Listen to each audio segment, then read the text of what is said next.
Hello there, how are you? Welcome back to How I Did It. Today I'm going to convert these hummingbird feeders that I got on sale at Tractor Supply into bee feeders.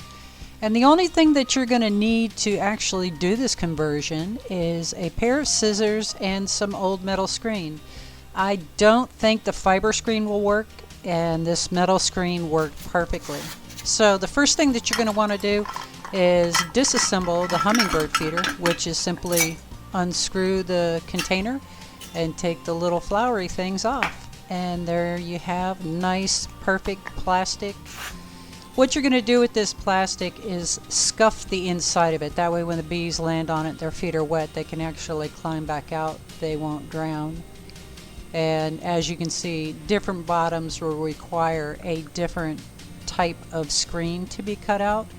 But basically, you're going to do a round screen with a hole in the center. The center hole, you're going to make sure that you save 2 tabs to cover up the openings in the plastic feeder.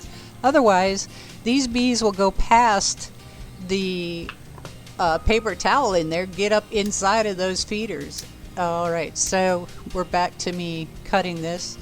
And it took me a couple tries to figure out the first one, but once you get it, it's actually a piece of cake. As you can see, it just slides over the top. It gives them a landing board to eat off of, and the little screen tabs that are sticking up there will cover up the hole where the fluid comes down out of the glass jar that holds the sugar water. Again, this is just another example of it. I slowed this one down a little bit more. It's kind of redundant showing all of them.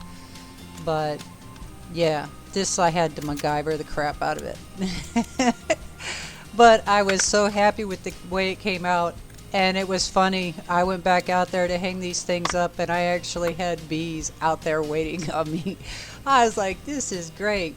So we have a fantastic pollen flow going on right now, but there's not much nectar to go with it. And with me putting the Chinese flow hive on top of my beehive, we need the nectar for them to build out those frames and get the wax all in there so they can actually load it up with honey. And we're getting ready to have another flow as well.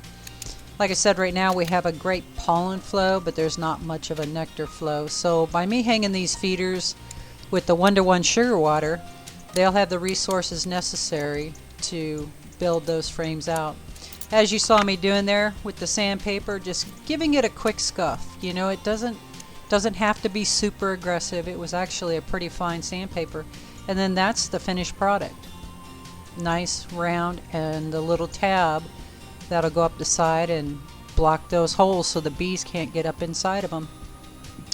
And this is the completed project. Now it's just a matter of hanging it, well, filling up and hanging it. And you can see a couple flying around, but when I walked out here, it was so funny. They were buzzing around my head. It's like, hey, where's our food? And you can see them coming in there. It's like, it's here, it's here. Oh my gosh, this is so great. Yeah, these are the little guys that were buzzing me as I was bringing the feeders out. It's so great. I think this hack is going to work really well. Having that paper towel in there just didn't keep them from getting up into the syrup, and this just seems to be working perfectly. Right now we don't have a nectar flow going on in Florida, but we do have a huge pollen flow going on. So this nectar will give them the resources they need to build out those flow hive frames. In the meantime, thanks for stopping by. Y'all have a wonderful and blessed day.